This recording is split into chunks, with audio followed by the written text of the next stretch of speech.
మరి చదవండి 7వ వచనం. ప్రకటన 4వ అధ్యాయం 7వ వచనం. మొదటి జీవి సింహము వంటిది, రెండవ జీవి దూడ వంటిది, మూడవ జీవి మనుషుని ముఖము వంటి ముఖము గలది, నాలుగవ జీవి ఎగురుచున్న పక్షిరాజు వంటిది. చాలు, ప్రార్థన చేసుకో.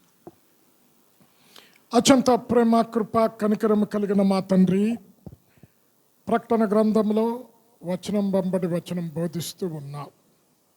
దినములు సమీపించింది కనుక ఈ గ్రంథంలోని వాక్యములను చదువువాడు, వినివాడు, గైకొనవాడు ధన్యుడు అని చెప్పావు.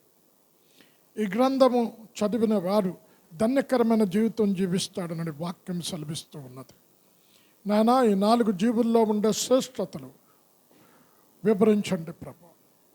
నేను మాట్లాడుతూ ఉంటుండగా నన్ను నీ ఆత్మచేత అభిషేకించండి. చాలామంది బిడ్డలు రావాల్సిన వారు ఉన్నారు. వారి త్రోవలో ఉంటే త్వరగా తీసుకురండి. ఈ వాక్యం ద్వారా వచ్చిన ప్రతి బిడ్డతో మాట్లాడి ఆత్మీయంగా మమ్మల్ని బలపరచమని యేసు నామంలో ప్రార్థించి వేడుకొనుచున్నాము తండ్రి, ఆమేన్.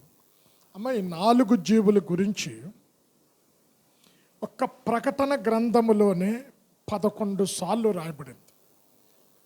అదే 11 సార్లు నేను చెప్పను, మీరు నోట్ చేసుకోండి. కొన్ని 5:8 కూడా ఉంటుంది. చదవమ్మ, ప్రకటన 5:8 4 జీవుల గురించి. ఆయన దానిని తీసుకొనినప్పుడు ఆ 4 జీవులను. చూడండి రెండోసారి. అదే ప్రకటన 6వ అధ్యాయం మొదటి వచనములో ముద్రలు విప్పినప్పుడు మొదటి జీవి మొదటి ముద్ర 1వ వచనంలో ఉంటుంది. చదవమ్మ. ఆ గొర్రెపిల్ల ఆ 7 ముద్రలలో మొదటి దానిని విప్పినప్పుడు నేను చూడగా ఆ 4 జీవులలో. మొదటి ముద్ర మొదటి జీవి. రెండవ ముద్ర 3వ వచనంలో ఉంటుంది, రెండవ జీవి. ఆయన రెండవ ముద్రను విప్పినప్పుడు రమ్ము అని రెండవ జీవి చెప్పుట వింటిని. ఉంది కదమ్మా జీవి. 3వ ముద్ర విప్పినప్పుడు 5వ వచనం 3వ ముద్ర.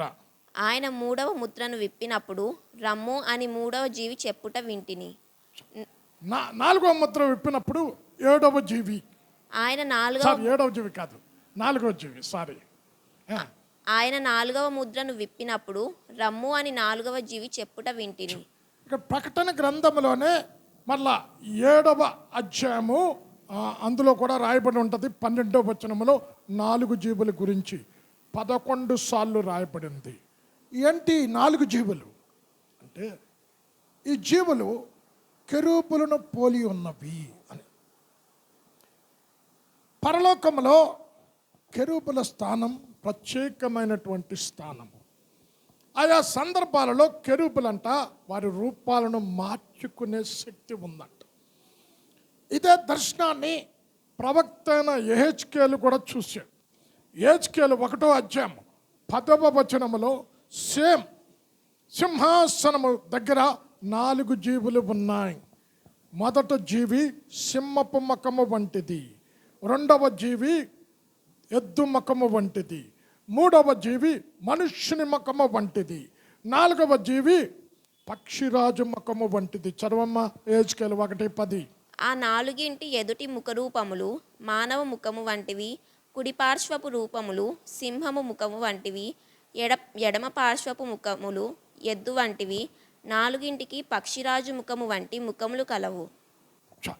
ఇక్కడ కూడా ఈ 4 జీవుల గురించి దర్శనంలో ప్రవక్త అయిన యెహెజ్కేలు చూసినట్టు రాయబడి ఉంది. దేవుడు ఆయా సందర్భాలలో కెరూబులను వాహనముగా చేసుకొని వస్తున్నట్టు. కీర్తన 18వ కీర్తన 10వ చరణంలో కెరూబును వాహనముగా తీసుకొని వస్తున్నట్టు ఉంది. 3 సందర్భాల్లో రాస్తాడు. కీర్తన 18, 10 చరణం చదవమ్మ. కెరూబు మీద ఎక్కి ఆయన ఎగిరి వచ్చెను. ఎలాగొస్తాడట? కెరూబుల మీద ఎక్కి. అదే 80వ కీర్తన మొదటి చరణంలో కూడా కెరూబులను తన వాహనముగా చేసుకుని ఉన్నాడు. 81. ఇశ్రాయేలులకు కాపరి చెవియొగ్గుము, మందవల యోసేపును నడిపించువాడా, కెరూబుల మీద ఆసీనుడైన వాడా. ఆమె ఎక్కడున్నాడంట ఆసీనుడు? కెరూబుల మీద. 99వ కీర్తన మొదటి చరణంలో కూడా కెరూబులను వాహనముగా చేసుకుని వస్తున్నట్టు రాయబడింది. 99 కీర్తన మొదటి చరణం. యెహోవా రాజ్యము చేయుచున్నాడు, జనములు వణుకును, ఆయన కెరూబుల మీద ఆసీనుడై ఉన్నాడు. కెరూబులను వాహనం చేసుకున్నట్టు, కెరూబుల మీద ఆసీనుడై ఉన్నట్టు. అయితే ఇక్కడ 4 ముఖాలు కనిపిస్తూ ఉన్నాయి. 4 జీవులు. అంటే ఈ 4 జీవులు 4 సువార్తలను చూపెడుతూ ఉన్నది. అంటే ఇక్కడ మొదటి జీవి సింహం.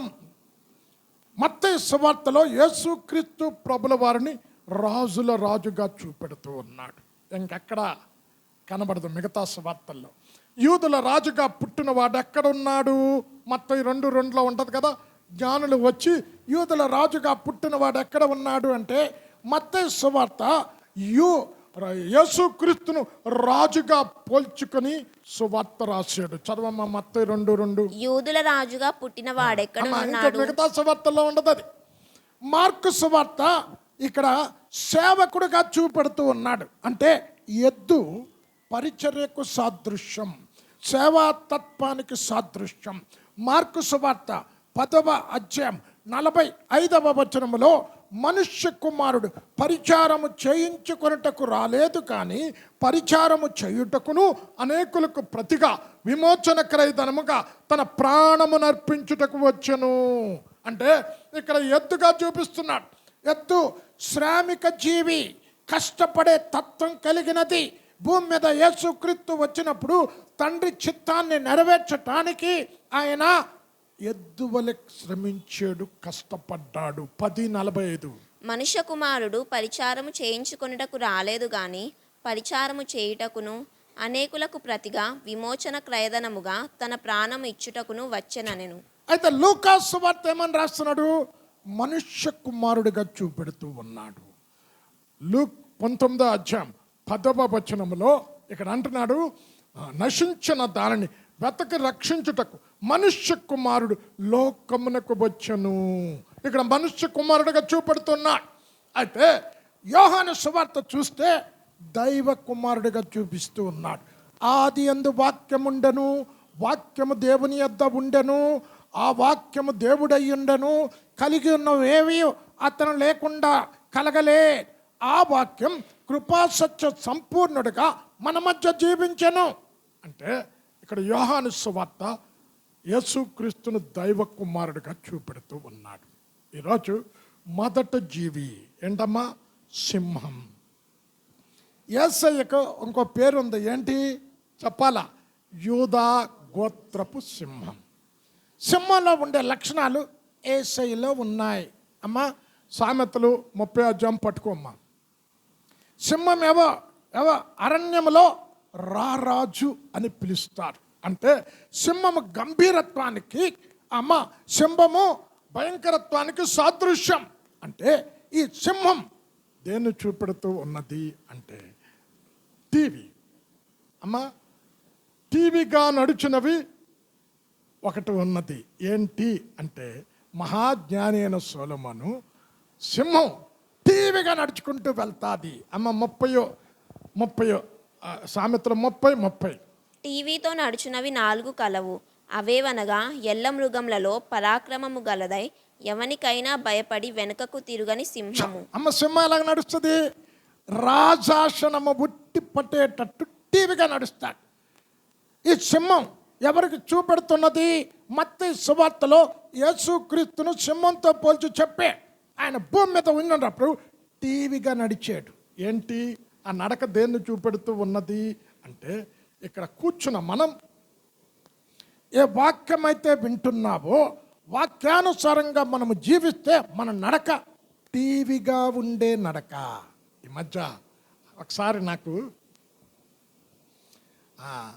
నడక కొంతమంది లేడీస్ అంట డబ్బులు ఇచ్చి నేర్చుకుంటారట. తెలుసండి? డబ్బులు ఇచ్చి. నాకు తెలియదు, నీకు తెలియదా అని ఏది మణికొండ వెళ్తే ఒకసారి చెప్పారు. ఇదేంటి నా డబ్బులు ఇచ్చి నేర్చుకోవటం అంటే క్యాట్ వాక్ గురించి మీరు ఎప్పుడు వినలేదా అంటున్నారు. అమ్మ డబ్బులు ఇచ్చి ఇప్పుడు అందగత్తల పోటీలు ఉంటాయి కదండి. అందగత్తల పోటీల్లో అది నడక డిఫరెంట్గా ఉంటుంది. అంటే దాన్ని అంటే క్యాట్ వాక్ అంటారట. అది డబ్బు పెట్టి నేర్చుకుంటారు. అంటే ఆ నడక కాదు. ఈ నడక ఏంటి? రాజు నడిచే, రాజు యొక్క ఇది ఉట్టిపడే సర్వాధికారం కలిగిన దేవుడను, సమత్వము ఎరిగిన దేవుడను, సమస్తము నా మూలంగా కలిగినదని ఒక పరిపాలన చేసే వ్యక్తి ఎంత టీవీగా నడుచుకొని వెళ్తాడో అంత టీవీగా నడుచుకొని వెళ్తున్నాడు. అమ్మా, ఈ సింహం యేసుక్రీస్తు ప్రభుల వారికి సాదృశ్యం. మనం ఎవరు? సింహపు పిల్లలము. మన నడక ఎలాగుండాలి? మనం కూడా రాజాసనం ముట్టిపడేటట్టు, అంటే క్యాట్ వాక్ నడిచినట్టు కాదు. అంటే దాని అర్థం ఏంటి? వాక్యము, ఏ వాక్యం అయితే వింటున్నావో వాక్యానుసారంగా నువ్వు నడుచుకుంటే నీ నడక టీవీతో కూడిన నడక. మన నడక ఎలాగుండాలి అనంట అక్కడ పరమగీతం 7వ అధ్యాయం 1వ వచనములో ఇక్కడ చేసుకోబోయే పెళ్లి కుమార్తె వధువు సంఘం యొక్క నడక ఎలాగుండాలో ఇక్కడ చెప్తున్నాడు. ఓ రాజకుమారి పుత్రిక, నీ పాదరక్షకులతో నువ్వు ఎంత అందముగా నడుచుతున్నావు. అమ్మా, ఇక్కడ మహాజ్ఞానైన సొలొమోను యేసుక్రీస్తు ప్రభుల వారు చేసుకోబోయే పెళ్లి కుమార్తె యొక్క నడక ఎలాగుండాలి? రాజు ఎవరు? తండ్రి అయిన దేవుడు. రాజకుమారుడు ఎవరు? యేసుక్రీస్తు ప్రభుల వారు. పుత్రిక ఎవరు? సంఘం. ఈ సంఘం యొక్క నడకంట నీ పాదరక్షకులతో ఎంత అందంగా నడుచుచున్నావు. చదువమ్మా 7:1. రాజకుమార పుత్రిక, నీ పాదరక్షలతో నీవెంత అందముగా నడుచుచున్నావు. అమ్మా, మన నడక ఎలాగుండాలంట? అప్పుడు ఎఫెసీ 6వ అధ్యాయం పట్టుకోమ్మా. ఇక్కడ అంటున్నాడు, యేసుక్రీస్తు రక్తములో కడగబడినటువంటి కుమారుడు కానీ కుమార్తె కానీ వారి పాదములకు సమాధాన సువార్త అన్న సిద్ధ మనస్సు అన్న జోడు తొడుక్కోవాలంట. అంటే ఇక్కడ కూర్చున్న మనమందరము ఏంటి? ఇప్పుడు పాదాలకు జోళ్ళు 2 జోళ్ళు ఉంటాయా? 1 ఉంటాయా? 2 ఉంటాయి. అంటే ఒక పాదమునకు సువార్త, ఇంకొక పాదమునకు సమాధానం. అంటే ఈ 2 కాకుండా సిద్ధ మనస్సు. అంటే ఎప్పుడు యేసుక్రీస్తు ప్రభుల వారు వస్తారో ఎగిరిపోవటానికి సిద్ధపడి ఉండే వారి యొక్క నడక దేవుని దృష్టిలో సౌందర్యం కలిగిన నడక, అందమైనటువంటి నడక. యేసుక్రీస్తు ప్రభుల వారు ఈ టీవీతో పోల్చొచ్చు. ఎలాగా అంటే లూకా సువార్త 4వ అధ్యాయం 18వ వచనములో ఇక్కడ అంటున్నాడు, తండ్రి అయిన దేవుడు నన్ను అభిషేకించాడు. దేనికి అభిషేకించాడంట? బీదలకు సువార్త ప్రకటించుటకు, గుడ్డి వారికి చూపునిచ్చుటకు, చెరలో ఉన్న వారిని విడిపించుటకు, నలిగిన వారికి విడిపించుటకు ఆయన అభిషేకించాడు. 4వ అధ్యాయం 18-19 లూకా. ప్రభువు ఆత్మ నా మీదను ఉన్నది, బీదలకు సువార్త ప్రకటించుటకై ఆయన నన్ను అభిషేకించెను. చెరలోనున్న వారికి విడుదలను, గ్రుడ్డి వారికి చూపును ప్రకటించుటకును, నలిగిన వారిని విడిపించుటకును, ప్రభువు హితవత్సరము ప్రకటించుటకును ఆయన నన్ను పంపి ఉన్నాడు. అమ్మా, ఇక్కడ ఇది పాదాలు ఎలాగుండాలమ్మా? సువార్త. అంటే మన సువార్త కాదు, అన్ని దుర్వార్తలు చెప్తా ఉంటాం ఎక్కడికి వెళ్ళినా. అమ్మా, నీ నోరు తెరిస్తే ఎప్పుడు సువార్త ఉండాలి. 2, సమాధానము లేని ఇల్లు. నువ్వు ఏ ఇంటికి వెళితే ఆ ఇంటికి సమాధానం రావాలి. ఎందుకు? ఆయన మన దేవుడు ఎవరు? సమాధానానికి అధిపతి. అయితే నువ్వు ఆయన రక్తములో కడగబడిన కుమారుడి కుమార్తె అయితే సమాధానం, నువ్వు ఏ గృహంలో అడుగు పెడితే ఆ గృహంలో సమాధానం రావాలి. సమాధానం బదులుగా మనం ఏం చేస్తున్నాం? కలహాలు పుట్టిస్తూ ఉన్నాం. అంటే ఏంటి? ఒకళ్ళ ఇంటికి నువ్వు వెళ్ళావు, మా అత్త నన్ను సరిగా చూడటం లేదు అందనుకో, లేక మా ఆడపడుచు నన్ను టార్చర్ చేస్తుంది అన్నదనుకో, నువ్వు సువార్త ప్రకటించే దానివైతే ఏమంటావు తెలుసా? అమ్మా, నీ అక్క చెల్లెలు ఎలాగుంటారమ్మా? అంత క్లోజ్గా ఉంటారు. నీ అక్క ఏమైనా నిన్ను తిట్టినా, ఏమైనా నిన్ను అన్నా 10 మందికి చెప్తావా? ఆడపడుచు కూడా నీ అక్క లాంటిదే కదా, అత్త కూడా నీ తల్లి లాంటిదే కదా. అంటే సమాధానపరిచి పంపుతాం. అంతేగాని ఏమ్మా మీ ఆడపడుచుకి నోరు ఉంది, నీకు లేదా నోరు, నువ్వు కూడా 4 అన్నావు అనుకో, అక్కడ ఏమంటుంది? ఏమొస్తుందమ్మా? అసమాధానం వస్తుంది. ఇక్కడ నీ రాజకుమార పుత్రిక, నీ పాదరక్షకులతో నువ్వు ఎంత అందంగా నడుచుచున్నావు. అంటే నువ్వు ఏ ఇంట్లో అడుగు పెడితే ఆ ఇంట్లో సువార్త మంచి వార్త వినాలి. నువ్వు ఏ ఇంట్లో అడుగు పెడితే ఆ ఇంట్లో అసమాధానంతో ఉన్న కుటుంబం సమాధానపరచబడి రావాలి. నీ నడక అప్పుడు టీవీగా ఉండే నడక. యేసయ్య ఆయన పేరేంటమ్మా? సమాధానానికి అధిపతి. అంటే టీవీగా నడిచేవి సింహం అరణ్యంలో రారాజ్, సింహం నడక ఒక టీవీగా ఉంటా. రెండోది, సింహం ధైర్యానికి సాదృశ్యం. అమ్మ చదివిన దాంట్లోనే ఉంటుంది, చదువు సామెతలు 30:30.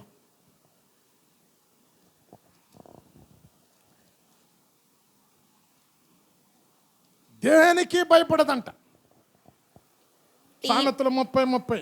టీవీతో నడిచినవి 4 కలవు, అవేవనగా ఎల్ల మృగములలో పరాక్రమము గలదై ఎవనికైనా భయపడి వెనకకు తిరగని. అమ్మా ఇక్కడ ఏంటి?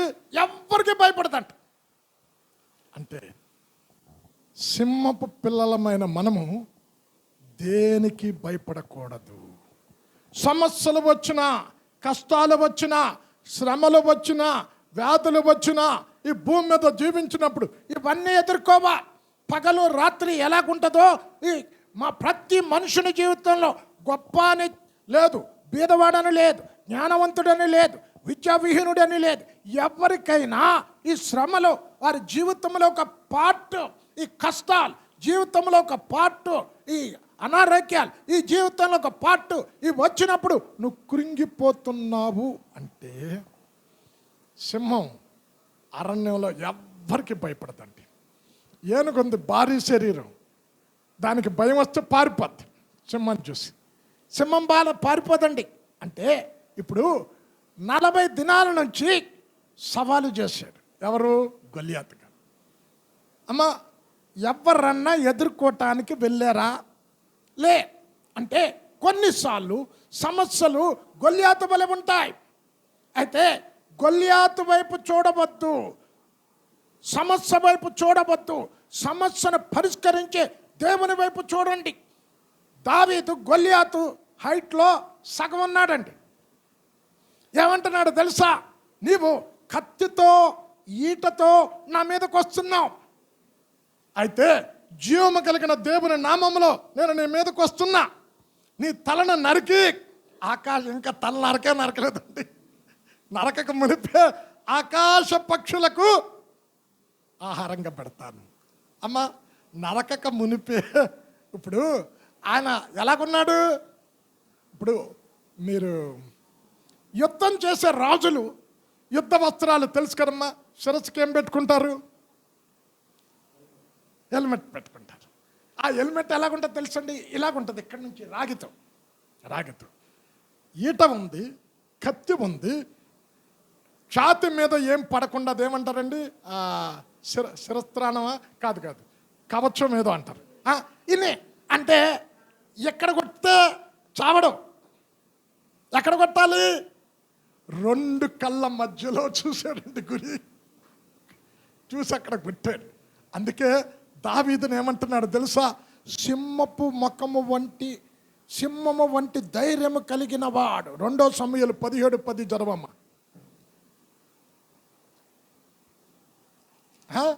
అంటే దేవుని బిడ్డలమైన మనం శత్రువును చూసి భయపడకూడదు.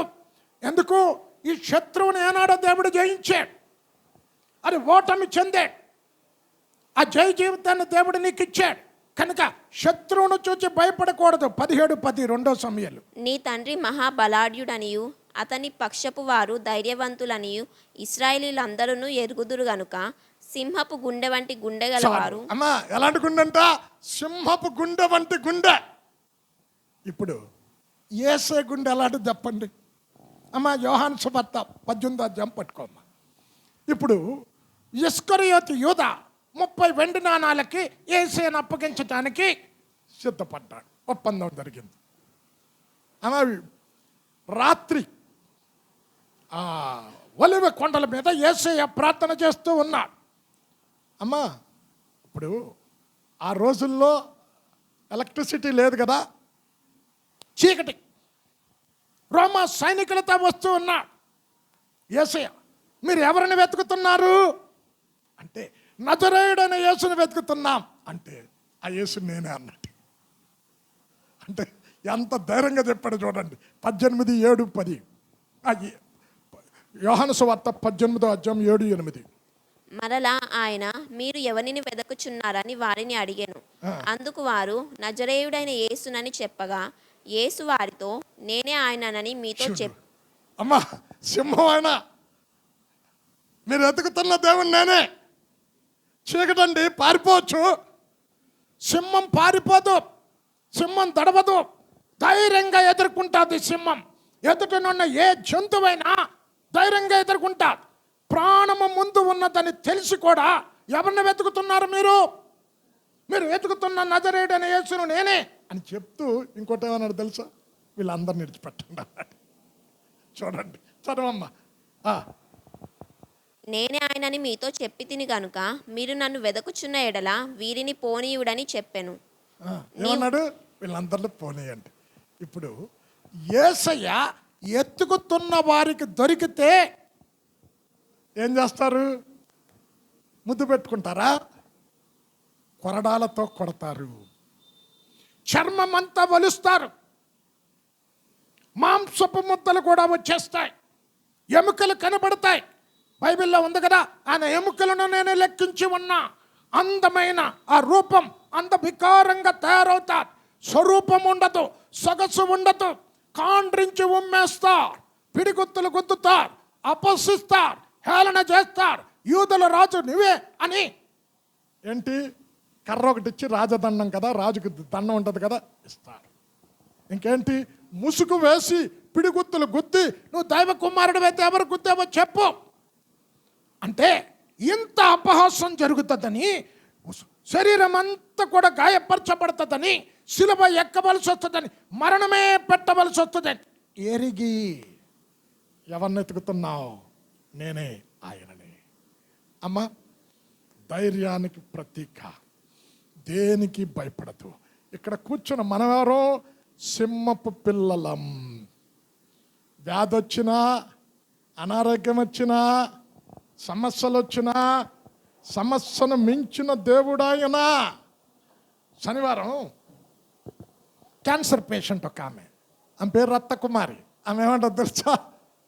సిస్టర్, మిమ్మల్ని చూసి నేను ధైర్యం తెచ్చుకున్నా అన్నాడు. చింతలు చూసి ఆమెకు ధైర్యం వచ్చిందంట. అరే, ఈ వ్యాధి నన్ను ఏం చేయదు, ఎందుకంటే ఆమెను సత్తపరిచాడు దేవుడు. నేను కూడా దేవుని కుమార్తెనే కదా, నన్ను కూడా సత్తపరుస్తాడు. అంటే ఏంటి? ధైర్యం తెచ్చుకున్నది. పిరికి వారు పరలోక రాజ్యంలో ఉండరండి. మీరు తర్వాత చదువుకోండి. ప్రకటన 21:8 మొదటి స్థానం పిరికోడితే ఉందండి. 21:8 చదువమ్మా. మొట్టమొదటి స్థానం పిరికోడికే ఉంది. పిరికివారును అవిశ్వాసులను. అమ్మా, ఎక్కడుంటారట పిరికివారు? చివర చదువు. అగ్నిగంధకములతో. అది అంటే ఈరోజు చూడండి, షడ్రక్, మేషక్, అబేద్నెగో ప్రతిమకు మొక్కకపోతే అగ్నిగుండంలో వేస్తాం అన్నారు. మొక్కలే. రాజు అన్నాడు, ఇప్పుడైనా నువ్వు మొక్కితే నువ్వు తప్పించబడతావు ప్రమాదం నుంచి. అంటే ఏమన్నాడు? రాజా, నీకు జవాబు చెప్పవలసిన ప్రశ్న లేదు. మా దేవుడు మండుచున్న ఈ అగ్ని గంధకము నుండి తప్పించుటకు సమర్థుడు. తప్పించకపోయినా అది ఉండాలి మన సాక్ష్యం. మేము మక్కం. 7 వేడి చేశారు. అమ్మ, ఇసిరేసిన వారు కాలు చచ్చిపోయారు. ఇది అనుకుంటున్నారు, లోపట ఆహాకారాలు వినిపిస్తాయంట. ఏంటి, చక్కగా స్థుతిస్తూ తిరుగుతూ ఉన్నారు మండుచున్నాక. అమ్మ, చదవండి, అది అండర్లైన్ చేసుకోండి. హెబ్రీయులు రాసిన పత్రిక 10వ అధ్యాయం 35వ వచనములో, నీ ధైర్యమునకు ప్రతిగా గొప్ప బహుమానం. కాబట్టి మీ ధైర్యమును విడిచిపెట్టకుడి, దానికి ప్రతిఫలముగా గొప్ప బహుమానము కలుగును. చాలు. చూడండి, రాజు హెచ్చించాడు. అంటే సింహం రెండోది దేనికమ్మా? ధైర్యానికి సూచన. మూడవది, అమ్మ, సింహము నడిచినప్పుడు చూసారా? ఎవరన్నా చూసారా? ఏంటండి మీరు ఎలాగున్నారని అంటే రిమోట్ విలేజ్ వాళ్ళు చెప్తారు కదండి, సింహం నడిచినప్పుడు చూసారా ఎలా నడుస్తుందో. కొంత దూరం నడిచి అక్కడ ఆగుతుంది, చూసారండి? కొంత దూరం నడిచి అక్కడ ఆగుతుంది, ఆగి వెనక్కి తిరిగి చూస్తుంది. చూసారా అమ్మ, చూసారా? కొంత దూరం నడుస్తుంది, ఆగి అక్కడ నిలబడి ఇలా వెనక్కి తిరిగి చూస్తుంది. కాకులు అలా కాదండి, ఇటు అటు చూస్తామంటే. ఎందుకు అంటే ఇది దేన్ని చూపెడుతూ అమ్మకు తెలుగులో సింహావ లోకమా ఏటంటారమ్మా? అంటే అంటే ఏంటి? నువ్వు చేసిన పనిని మరలా చూసుకో అంటే స్వపరీక్ష. ఇప్పుడు అమ్మ ఆదికాండం 1వ అధ్యాయం పట్టుకో. దేవుడు చేసిన పని ఎవరైనా తప్పు పట్టగలరా? అమ్మ తప్పు పట్టగలరా ఎవరైనా? అయినా తన చేసిన పని సరి అయినదా కాదా చూసుకున్నాడు. ఆదికాండం 1వ అధ్యాయం 4వ వచనములో వెలుగు కలిగిన తర్వాత వెలుగు మంచిదైనట్టు చూశాడట. సూర్య చంద్రులను సృష్టించి అది మంచిదైనట్టు చూశాడు. అంటే తను చేసిన పని మంచిదా కాదా ఒక్కసారి స్వపరీక్ష చేసుకున్నాడు. చదవమ్మా 1:4. వెలుగు మంచిదైనట్టు దేవుడు చూచెను. చాలు అమ్మ, చూచాడు. సింహం ఏం చేస్తుంది చెప్పాలా? కొంత దూరం నడుస్తుంది, నేను నడిచిన నడక సరైందా కాదా అంటే ఏం చెప్తుంది? యేసయ్యను రక్షకుడిగా స్వీకరించిన తర్వాత, బాప్తిష్యం తీసుకున్న తర్వాత నువ్వు వేసే ప్రతి అడుగు ఆత్మీయమైన అడుగు వేస్తున్నావా? వాక్యానుసరమైన అడుగు వేస్తున్నావా? లోకానుసరమైన అడుగు వేస్తున్నా? నిన్ను నీవు స్వపరీక్ష చేసుకోవాలి. అమ్మ 2వ అధ్యాయంకి వెళ్ళిపోమ్మ. ఇప్పుడు ఆదామును సృష్టించే జంతువులను అన్నీ చూసే, అన్ని జత జతగా ఉన్నాయి. చూసి ఏమనుకున్నాడు తెలుసా? నరుడు ఒంటరిగా ఉండుట మంచిది కాదు. అమ్మా అని చూసి ఒంటరిగా ఉండటం మంచిది కాదని సాటి అయిన సాయన చేశాడు. చదువమ్మ 2:18. మరియు దేవుడైన యెహోవా నరుడు ఒంటరిగా ఉండటం మంచిది కాదు, వానికి సాటి అయిన సహాయమును వాని కొరకు చేదును అనుకొనెను. అమ్మ ఇప్పుడు చేసిన సృష్టిని కనుక చూడకపోతే అమ్మ ఈ ఆలోచన వస్తుందా? అరే ఆదాము గారు ఇన్ని చేసినా అవసరమైనవన్నీ ఆదాముకి భూమి మీద పెట్టే, ప్రతిరోజు చల్లపూట వస్తున్నా, అయినా ఒక లోటు ఉంది చూడకపోతే. అంటే సింహావలోకం అంటే సింహాలోకం అంటారమ్మా. అంటే ఏంటి?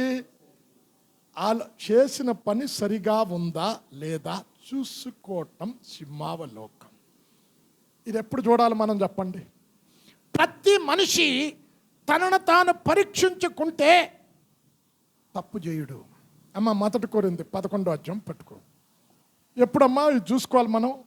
బల్లలో పాలు పంపులు పంచుకున్నప్పుడు, రొట్టెను తీసుకున్నప్పుడు, ఆ రొట్టె తీసుకోక మునుపు ఈ వారంలో నా జీవితం ఎలాగుంది, నా నడక ఎలాగుంది, నా ప్రవర్తన ఎలాగుంది, నా క్రియలు ఎలాగున్నాయి, నా మాటలు ఎలాగున్నాయి, దేవునికి ఆయాస్కరమైనది ఏమైనా చేశానా, దేవునికి అయిష్టమైన కార్యం ఏమైనా చేశానా పరీక్షించుకొని రొట్టెను తీసుకొని ఆయన పాత్రలోనిది తాగాలి.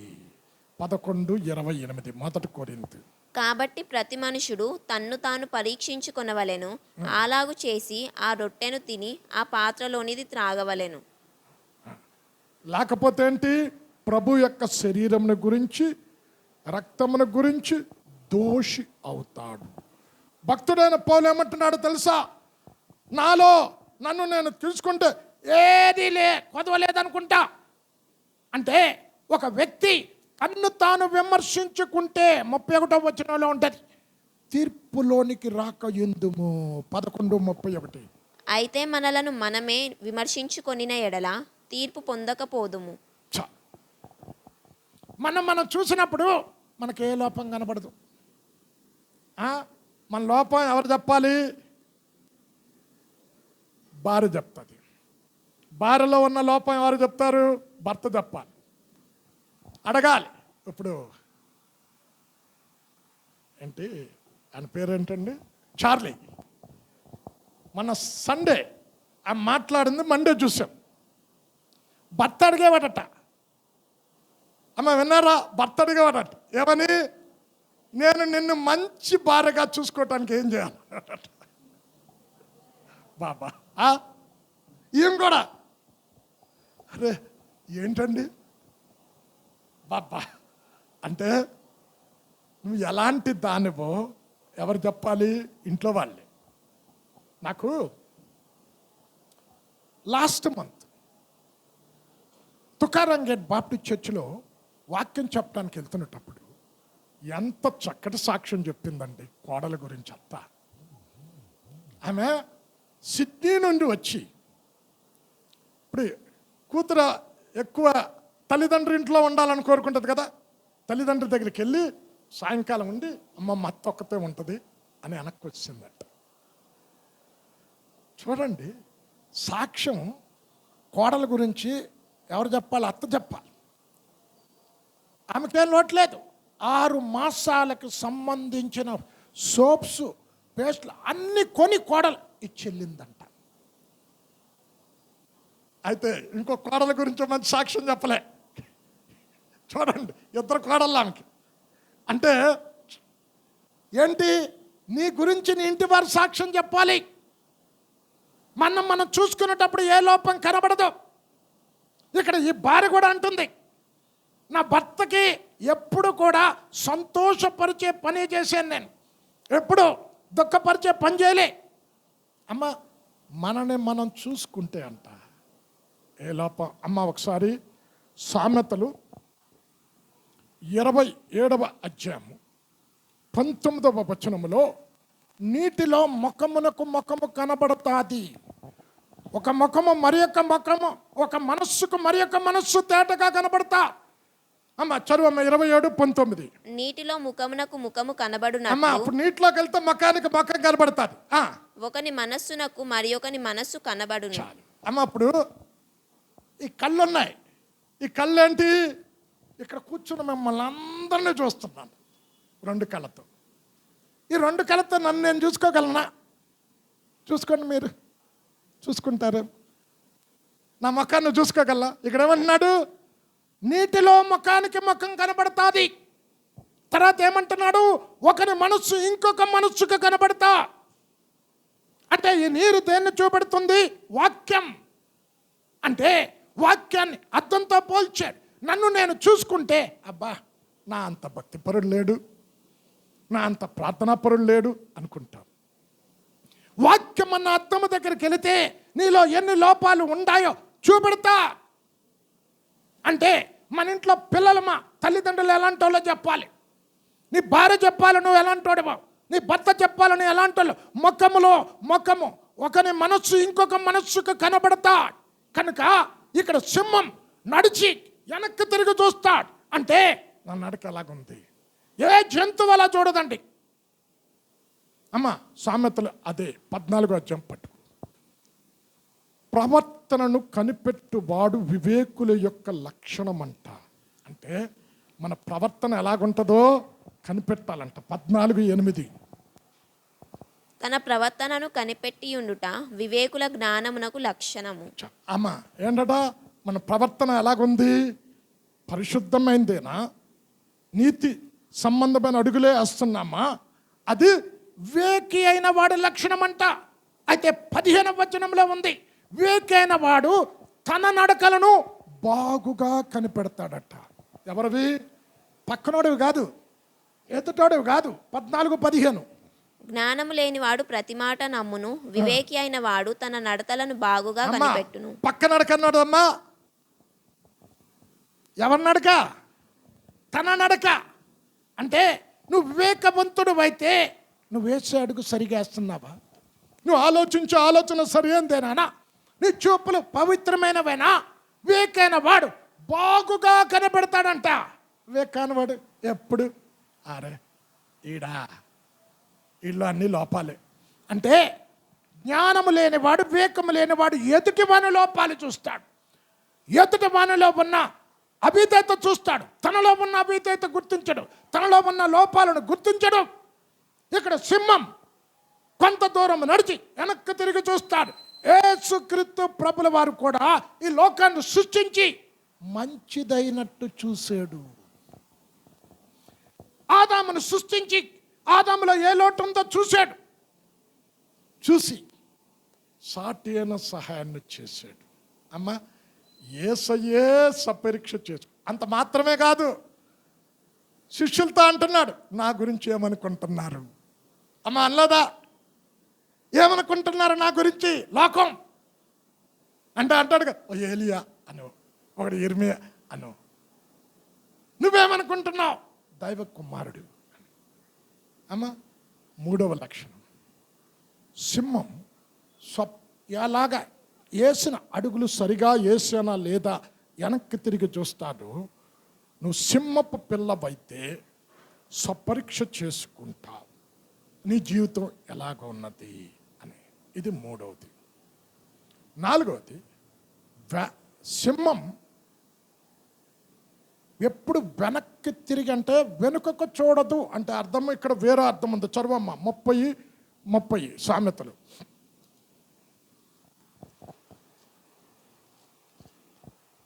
ఎవనికైనా భయపడి వెనకకు తిరుగని ఏంటి? ఒకటి భయపడంది, అదేంటి? ధైర్యానికి సాదృశ్యం. ఎవనికైనా భయపడి వెనుకకు తిరుగని సింహము. వెనకకు తిరగని సింహం అంటే అమ్మ ఒకసారి మత్తయి 16వ అధ్యాయం పట్టుకోమ్మ. ఇక్కడ శిష్యుల యేసే దగ్గర ఉన్నారు. ఏం చెప్తున్నాడో తెలుసా? మనుష్య కుమారుడు యెరూషలేమునకు వెళతాడు, అక్కడ శాస్త్రులకు యాజకులకు అప్పగించబడి అనేక హింసలు పొందుతాడు. ఇప్పుడు వెనక్కి తిరిగి వెళ్ళిపోవాలి కదమ్మా. అనేక హింసలు పొందుతాడు, వెనుకకు తిరగదు. చదవమ్మ 16-13 మత్తయి. యేసు ఫిలిప్పుదైన కైసరయ ప్రాంతములకు వచ్చి మనుష్య కుమారుడెవడని జనులు చెప్పుకొని 16-13 అదేనా? 21. అప్పటి నుండి తాను యెరూషలేమునకు వెళ్ళి పెద్దల చేతను 21. Okay sorry 21. అప్పటి నుండి తాను యెరూషలేమునకు వెళ్ళి పెద్దల చేతను ప్రధాన యాజకుల చేతను శాస్త్రుల చేతను అనేక హింసలు పొంది చంపబడి 3వ దినమున లేచుట అగత్యమని యేసు తన శిష్యులకు తెలియజేయ మొదలుపెట్టగా. అమ్మ అప్పుడు ఇవన్నీ చెప్పాడు లిస్ట్. ఏంటి? శాస్త్రులకు అప్పగించుతాడు, యాజకులకు అప్పగించబడతాడు, అన్యాపు తీర్పు తీరుస్తాడు, అనేక హింసలు పొందుకుంటాడు, ఘోరమైన శిలువ మరణం పొందుకుంటాడు. అంటే పేతురు గారు ఏమన్నారు? పట్టుకొని చెయ్య, ప్రభువా అది నీకు దూరమగును గాక. ఇప్పుడు ఫలాని చోటకు వెళితే తంతారు, శ్రమ కలుగుతుంది, ప్రాణమే పోతుంది అన్నాం అనుకో, మనం వెళ్తామండి? ఏమంటాం మనం? సామెత ఉంది కదా, బతుకుంటే బస్ స్టాండ్లో బఠానీలు అమ్ముకొని బతకొచ్చని. ఇక్కడ పారిపోలే, వెనకకు చూడలేదు. అంటే శ్రమలు వస్తున్నాయని, కష్టాలు వస్తున్నాయని, అపహసించబడతాడని తెలిసి వెనకకు తిరగని సింహం. అంటే భయపడని సింహం దేనికి? శ్రమలు వచ్చినా, కష్టాలు వచ్చినా, అవమానాలు, నిందలు ఎన్నొచ్చినా వెనకకు తిరగలేదు. ఆయన ముందు ఏముంటుందో తెలిసి ముందుకే సాగిపోయాడు. యెరూషలేముకు వెళితే నేను అప్పగించబడతా. ఇంకా యెరూషలేముకి ఎందుకు వెళ్తామండి? అక్కడ నుండి తప్పించుకొని వెళ్ళిపోవచ్చు కదా. వెనక్కి వెళ్ళలే. ఇక్కడ కూర్చున్న మనం సత్యం కొరకు నిలబడాలి, సత్యం కొరకు ప్రాణాలు పెట్టడానికి సిద్ధపడాలి. యేసే అంటాడు కదా, సత్యమును గురించి సాక్ష్యము చెప్పుటకు నేను వచ్చాను. ఆ విషయంలో ఎప్పుడు కూడా వెనకకి తిరగకూడదు. భయపడేవాడు ఎవడు కూడా గమ్యం చేరలే. అందుకే యుద్ధానికి వెళ్ళినప్పుడు అమ్మ ద్వితీయోపదేశకాండం 20 పట్టుకో. ఎవరు భయపడతారో వారు విడిచిపెట్టి వెళ్ళిపోమంటున్నాడు. ద్వితీయోపదేశకాండం 20 ఇక్కడ మోషే ఇశ్రాయేలు ప్రజలందరూ కూడా యోధులకు చెప్తున్నాడు, మనం యుద్ధానికి వెళ్తున్నాం శత్రువుల మీదకి. అయితే ఎవరు భయపడతారో భయపడేవారు వెనక్కి వెళ్ళిపోండి. 20 నాయకులు జనులతో ఎవడు భయపడి మెత్తని గుండెగల వాడగునో వాడు తాను అధైర్యపడిన రీతిగా తన సహోదరుల గుండెలు అధైర్యపరచుకుండునట్లు తన ఇంటికి తిరిగి వెళ్ళవచ్చునని చెప్పాడు. వెనక్కి వెళ్ళిపోవచ్చు భయపడ్డవాడు. ఇప్పుడు గోత్రానికి ఒక పెద్ద చెప్పున 12 గోత్ర పెద్దలను కానానును బేగు చూడటానికి పంపాడు. 10 మంది ఏం చెప్పారు? చెడ్డ సమాచారాన్ని తీసుకొచ్చాడు. ఇప్పుడు ఎవరన్నా ఎక్కువ మంది చెప్పింది నమ్ముతాం కదా. ఇప్పుడు ఆ చెడ్డ సమాచారాన్ని విన్న ప్రతి వారు భయపడ్డా ఏమంటున్నారు తెలుసా? తిరిగి మేము ఐగుప్తుకి వెళ్ళిపోతాం. చదవమ్మా, సంఖ్యాకాండం 14 7వ వచనం అనుకుంటా. ఇక్కడ దేవుడు 10 రకాల అద్భుతాలు చేశాడు ఐగుప్తులో. వీరు చూస్తుండగా ఎర్ర సముద్రం 2 పాయలై ఆరిన నేల మీద వెళ్ళాడు. 30 లక్షల మంది ప్రజలకు ఆకాశం నుండి మన్నాను కురిపించాడు. వారు మాంసం కావాలనంటే తూర్పు గాలిని రప్పించి పూరలను పంపాడు. బండను కొట్టి నీళ్లు రప్పించాడు. వారు వేసుకున్న బట్టలు పాత గెలలేదు. అమ్మా, అరణ్యాల్లో వారికి ఏమైనా రెడీమేడ్ షాపులు ఏమైనా ఉన్నాయా? బట్టలు కొనుక్కోటానికి కట్టుకున్న బట్టలు 40 సంవత్సరాలు పాతకెళ్ళలేదంట. చెప్పులు తెగిపోలే. అంటే ఒక వ్యక్తి ఐగుప్తులో బయలుదేరినప్పుడు అతని వయస్సు, చిన్నపిల్లోడి వయస్సు 10 సంవత్సరాలు అనుకో. కానానికి వెళ్ళేసరికి 50. అంటే అడేమన్నా చెప్పులు మళ్ళీ మధ్యలో ఏమైనా కొత్త కొనుక్కున్నాడా? సైజు పెరుగుతూ ఉంది. ఎన్ని అద్భుతాలు చూసి వీళ్ళు తిరిగి భయపడి వెనక్కి వెళ్ళిపోవాలంటున్నారు. చదువమ్మ, సంఖ్యాకాండం 14:8. యెహోవా మన యందు ఆనందించిన ఎడల ఆ దేశంలో మనలను చేర్చి దానిని మనకిచ్చును. అది పాలు తేనెలు ప్రవహించు దేశము. మెట్టుకు మీరు యెహోవా మీద తిరగబడకుడి, ఆ దేశ ప్రజలకు భయపడకుడి, వారు మనకు ఆహారమగుదురు. వారి ఎవరు చెప్తున్నారు? యెహోషువ, కాలేబు. అమ్మ 3వ వచనం చదువమ్మ. ఆ సర్వ సమాజము, అయ్యో ఐగుప్తులో మేమేల చావలేదు, ఈ అరణ్యమందు మేమేల చావలేదు, మేము కత్తివాత పడునట్లు యెహోవా మమ్మును ఈ దేశంలోనికి ఏల తీసుకొని వచ్చెను, మా భార్యలు మా పిల్లలు ఇప్పుడు చూడండి, తిరిగి వెనక్కి వెళ్ళిపోతాను రెడీ అయిపోతారు. ఇక్కడ యేసయ్య ముందున తనకి శ్రమ ఉంది, ముందున తన కష్టం ఉంది. పేతురు అంటున్నాడు, ప్రభు అది నీకు దూరమగును గాక. వెనక్కి తిరిగి చూడకుండా ముందుకు సాగాడు. అందుకే భక్తుడైన పౌలు ఏమంటున్నాడు తెలుసా? వెనక ఉన్న వాటిని మరచి ముందున్న వాటి కనుక వేగిర పడుచు క్రీస్తు యేసునందు దేవుని ఉన్నతమైన పిలుపునకు కలుగు బహుమానము పొందవలన గురి యొద్దకే పరిగెత్తాలి. భక్తుడైన దావీదు కూడా సదాకాలం నీ మీదే నా గురి. కీర్తన 18:6. అంటే మన గురి ఎప్పుడు కూడా ఎటుండాలి? పరలోకం వైపు ఉండాలి, దేవుని వైపు ఉండాలి. గురి దేవుని వైపు కనుక పెట్టుకుంటే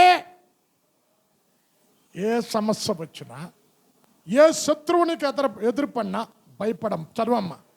నా శ్రమలో నేను యెహోవాకు మొరపెట్టి తిని. 18:6.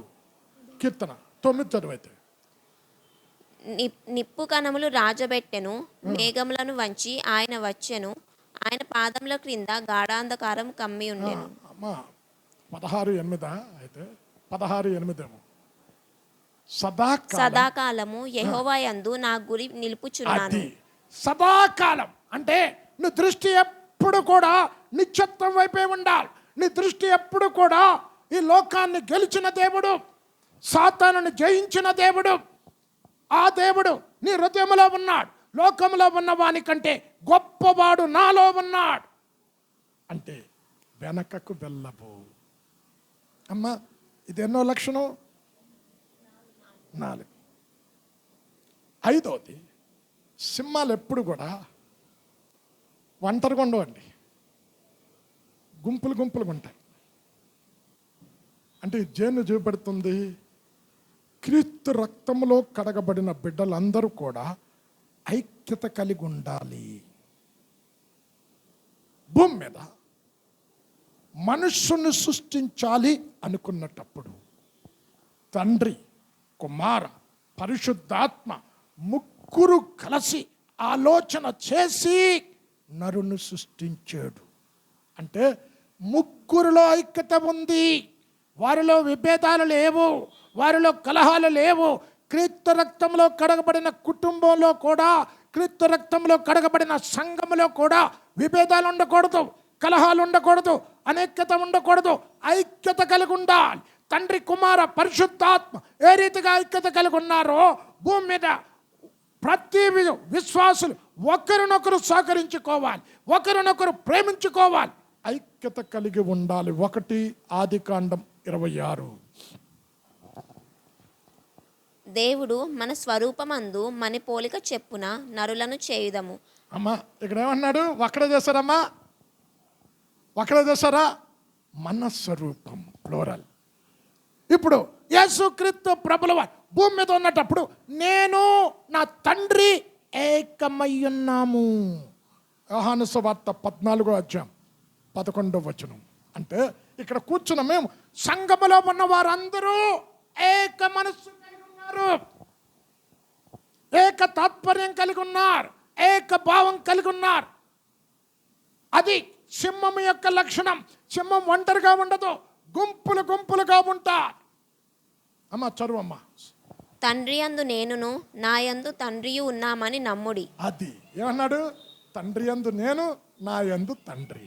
ఇప్పుడు ఈయన ఎలా పుట్టాడు? ఇప్పుడు బాప్తిసం తీసుకోగానే ఏమైంది చెప్పాలా? పరలోకము ఆకాశం నుండి పావురము వలె పరిశుద్ధాత్మ దిగొచ్చింది. అంటే యేసులో ఎవరున్నారు? తండ్రి ఉన్నాడు, కుమారుడు ఉన్నాడు, పరిశుద్ధాత్ముడు ఉన్నాడు. రక్షణ ప్రణాళిక భూమి మీద ఏర్పాటు చేసినప్పుడు అయ్యో మనుష్యుడు అవిధేయత ద్వారా మరణాన్ని తెచ్చుకున్నాడు. నా స్వరూపంలో నా పోలికలో చేసిన నరుణ్ణి తిరిగి నా దగ్గరికి నడిపించటానికి, రక్షణ కొరకు ప్రణాళిక ఏర్పాటు చేయటానికి కూడా ముగ్గురు కలిసి చేశారు. యెషయా 48:16. ఐజయా 48:16 ఆది నుండి నేను రహస్యముగా మాట్లాడిన వాడిని కాదు, ఆది నుండి నేను అక్కడ ఉన్నవాడను. ఇప్పుడు ప్రభువుకు దేవుడు ఆయన ఆత్మ నన్ను పంపెను.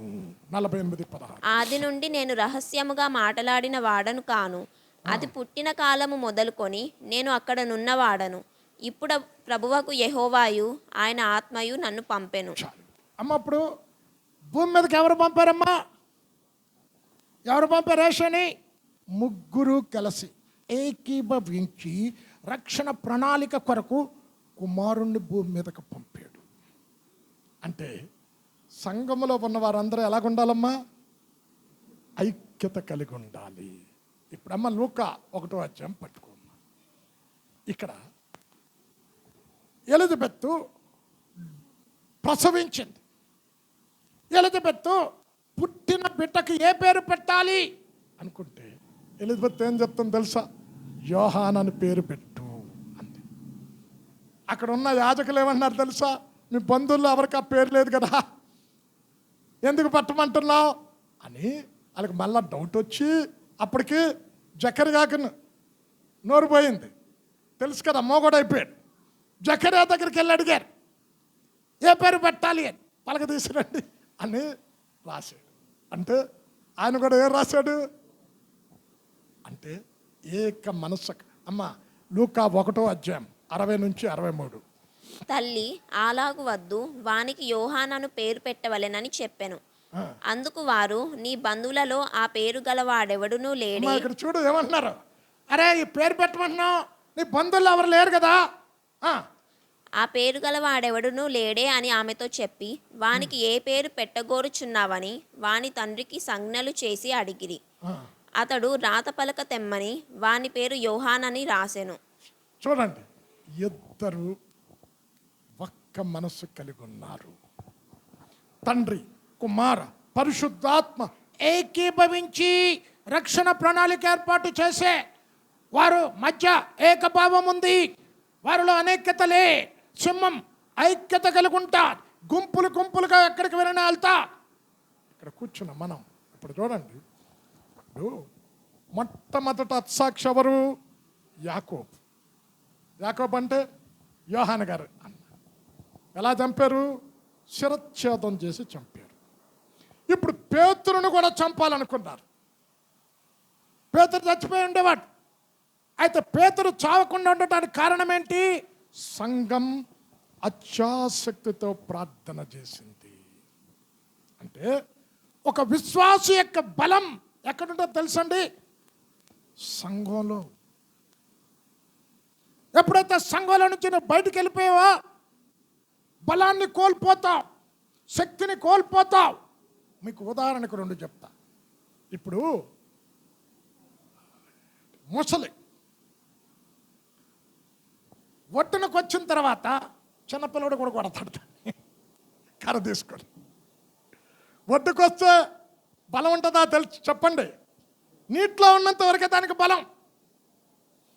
ఒక విశ్వాస్ సంఘములో స్థిరంగా అంటుకట్టబడినప్పుడే శక్తిని పొందుకుంటాడు, బలాన్ని పొందుకుంటాడు. ఎప్పుడైతే సంఘంలో నుంచి బయటికి వెళ్ళాడో బలహీనుడైపోతాడు.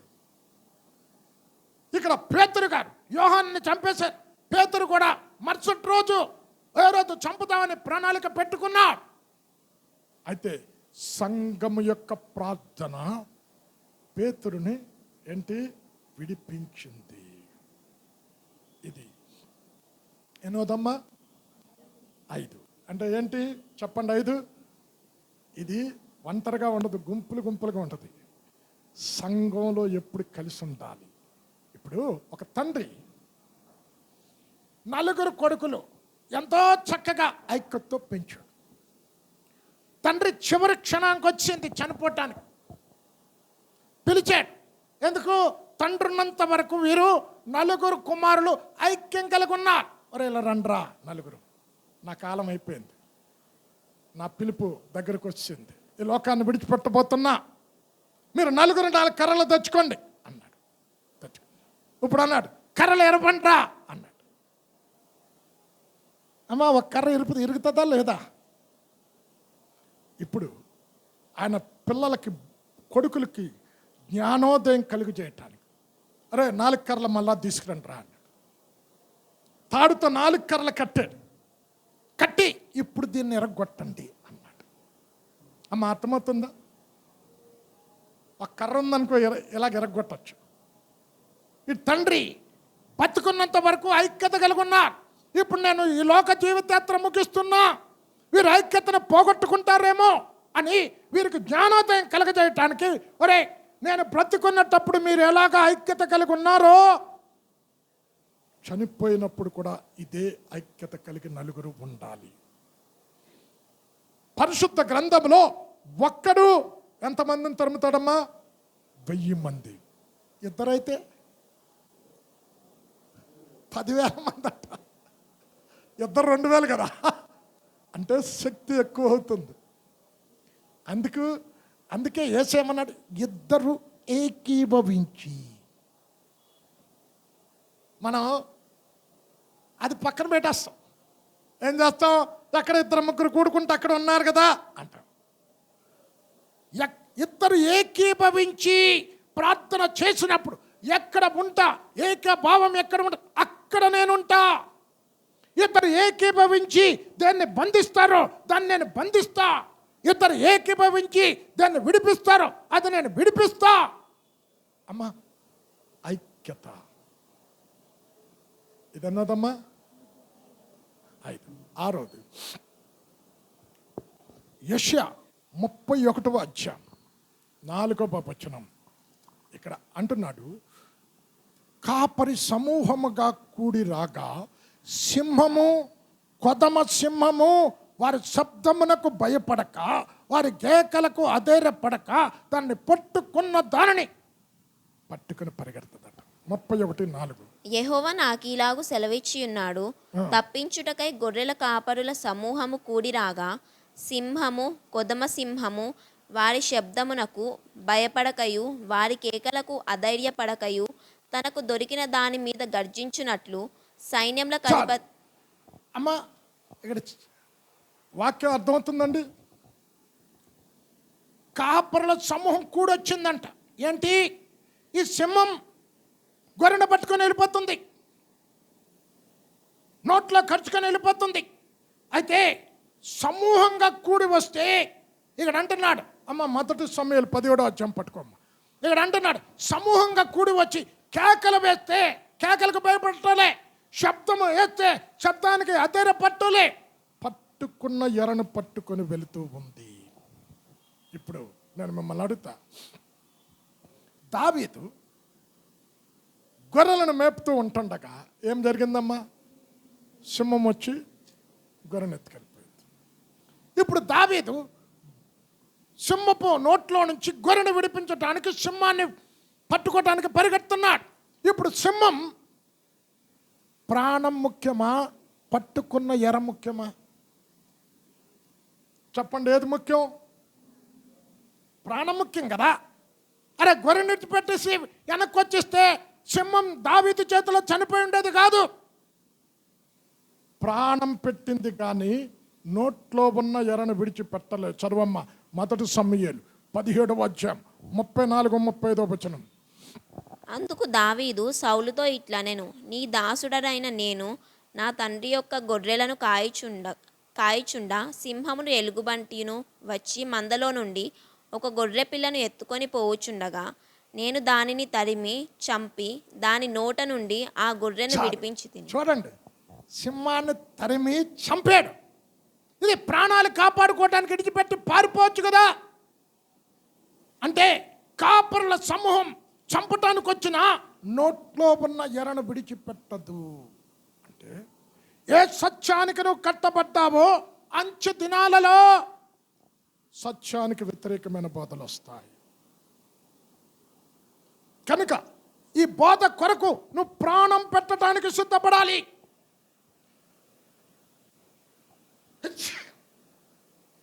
ఈ బోధకు వ్యతిరేకమైన వస్తాయి కనుక పోరాడండి అంటున్నాడు. అమ్మ, యోధా రాసిన పత్రిక తీసుకోమ్మా. అమ్మ, ఈ బోధ నిమిత్తం పరిశుద్ధులకు ఒక్కసారి అప్పగింపబడిన ఈ బోధ కొరకు పోరాడండి అంటున్నాడు. ఎందుకు? ఈ బోధకు వ్యతిరేకమైన బోధ వస్తుంది. చదవమ్మా, యోధా రాసిన పత్రిక 1:4-5. ఈ పరిశుద్ధులకు ఒక్కసారి అప్పగింపబడిన ఈ బోధ అక్కడ యోధా రాసిన పత్రికమ్మ. ఏలయనగా కొందరు రహస్యముగా జొరబడి ఉన్నారు, వారు భక్తిహీనులై మన దేవుని కృపను కామాతురత్వమునకు దుర్వినియోగం పరచుచు మన అద్వితీయ నాదుడును ప్రభు. పరిశుద్ధులకు ఒక్కసారి అప్పగింపబడిన బోధ. 3వ. ప్రియులారా, మనకందరికీ కలిగేడు రక్షణను గూర్చి మీకు రాయవలెనని విశేష ఆసక్తి గలవాడనై ప్రయత్నపడుచుండగా పరిశుద్ధులకు ఒక్కసారే అప్పగింపబడిన బోధ నిమిత్తము మీరు పోరాడవలెనని. చాలు, పోరాడండి. ఈ బోధకు వ్యతిరేకమైన బోధలు వస్తాయి. అమ్మ, దైవ చిత్తం అయితే ఆదివారం యుగాంతమందు ఏం జరుగుతుంది అన్నది చెప్తా. అంటే సంఘాలు ఎలాగుంటాయి యుగాంతమందు, ఏంటి సూచనలు అన్నీ ఇక్కడ అంటున్నాడు. ఈ ఎండ్ డేస్లో భ్రష్టత్వం సంఘంలోకి వస్తుంది, విశ్వాసాన్ని పోగొట్టుకుంటా. అయితే ఏ బోధ అయితే నువ్వు విన్నావో ఆ బోధను పట్టుకో. ఆ బోధ కొరకు ప్రాణాలైనా పెట్టడానికి విడిచిపెట్టద్దు బోధన మాత్రం. ఇక్కడ ఈ సింహం ఎరను విడిచిపెట్టదు. ఇప్పుడు యేసయ్య యూదుల రాజువు నువ్వేనా అంటే ఏమన్నాడు? నువ్వు అన్నట్టే అన్నాడు. అమ్మ, అబద్ధం చెప్పాడా? ఏమన్నాడు? సత్యమును గురించి సాక్ష్యము చెప్పుటకు నేను వచ్చే. నువ్వు దేవాలయాన్ని పడగొట్టి 3వ దినాన తిరిగి కడతానని చెప్పావా? ఎస్ అని చెప్పింది హృదయం అనే దేవాలయం గురించి. నేను చెప్పలే అన్నాడండి. ఎక్కడన్నా అబద్ధం ఆడాడా అంటే అపోస్తుల బోధకు వ్యతిరేకమైన బోధలు వస్తాయి, కలిపి చెరిపెడి బోధలు వస్తాయి, కల్పితమైన బోధలు వస్తాయి. అయితే ఏ బోధ అయితే నువ్వు విన్నావో, ఏ సువార్త అయితే విన్నావో, పరలోకము నుండి దేవదూతలు వచ్చినా కూడా వినొద్దంటున్నాడు పౌలు గారు. కనుక ఇక్కడ సింహం నోట్లో పట్టుకున్న ఎర విడిచిపెట్టదు, ప్రాణమైన పెడతాది. ఇది 6వ లక్షణం.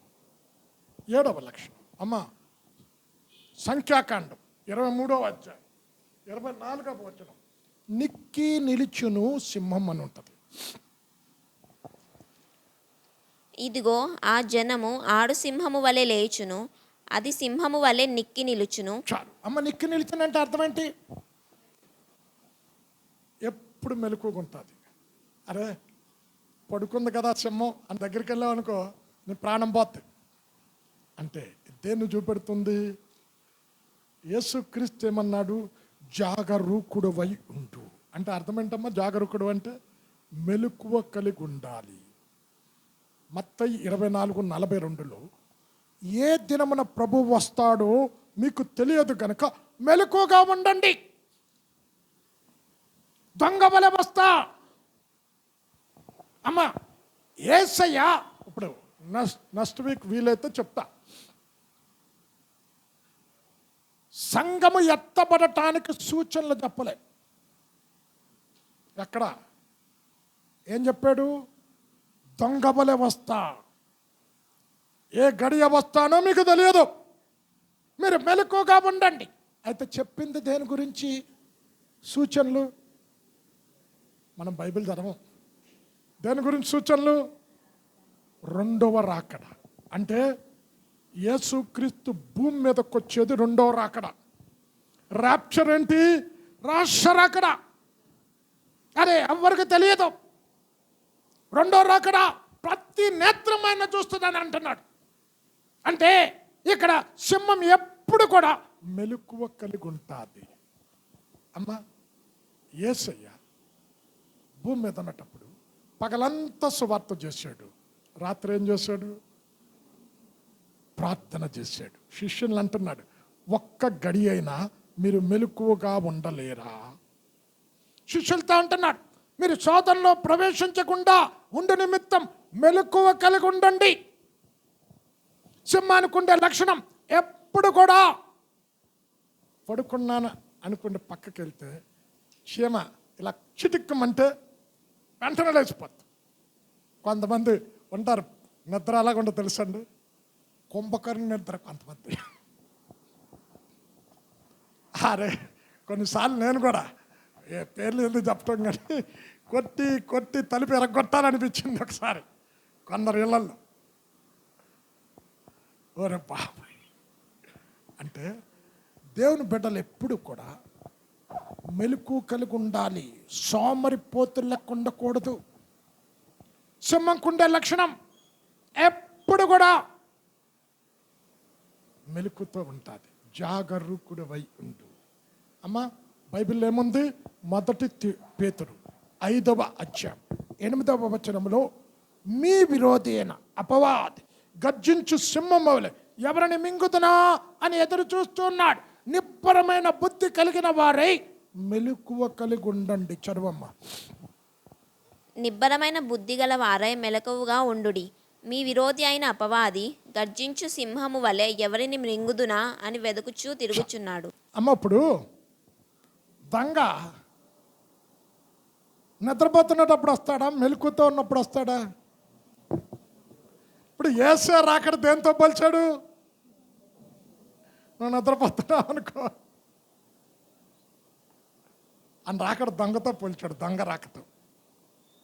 మెలకువ అంటే ఆత్మీయ జీవితంలో ఎప్పుడు కూడా మెలకు కలిగి ఉండాలి, సోమరిగా ఉండకూడదు, ప్రార్థనా జీవితం కలిగి ఉండాలి, ఉపవాస జీవితం కలిగి ఉండాలి, ఆత్మీయంగా ఎప్పుడు కూడా యేసయ్య ఎప్పుడు వస్తాడు ఎగిరిపోయే గుంపులో ఉండాలని మెలకువ కలిగి ఉండాలి. అమ్మా ముగిస్తున్నా. 4 జీవులలో ఒక జీవి సింహపు ముఖము వంటి ముఖం. అమ్మా 7 లక్షణాలు చెప్పాను, ఇంకా ఉన్నాయి, సమయం అయిపోయింది. చెప్పండి. 1, సింహం టీవీతో నడిచేది. అంటే వాక్యానుసారంగా నడిచే ప్రతి వ్యక్తి టీవీతో నడిచిన వ్యక్తితో సమానం. నీ నడక ఎలాగుండాలి? సమాధాన సువార్తన్న నడక నడకాలి. 2వది, దేనికి భయపడదు, ధైర్యానికి ప్రతీక సింహం. 3వది, వెనకకు తిరిగి విడిచిపెట్టిన వైపు చూడదు. 4వది, చెప్పండి అమ్మా, వేసిన ప్రతి అడుగు స్వపరీక్ష చేసుకుంటుంది, సింహావలోకనం. 5వది, గుంపులుగా ఉంటుంది, ఒంటరిగా ఉండదు. 6వది, ఎరను విడిచిపెట్టదు, ప్రాణమైనా పడుతుంది కానీ ఎరను విడిచిపెట్టదు. సాదృశ్యం ఏంటి? సింహం గొర్రెను విడిచిపెట్టిస్తే దావీదు జ్యోతిలో చచ్చుండేది కాదు. సింహం ఎరను విడిచిపెట్టలే. పట్టుకున్న సత్యాన్ని విడిచిపెట్టకు, దాని కొరకు ప్రాణమైన పెట్టు. 7వది, నిక్కి నిలుస్తుంది, అంటే ఎప్పుడు మెలకు కలిగి ఉంటాయి. ఈ లక్షణాలన్నీ ఎవరిలో ఉన్నాయి?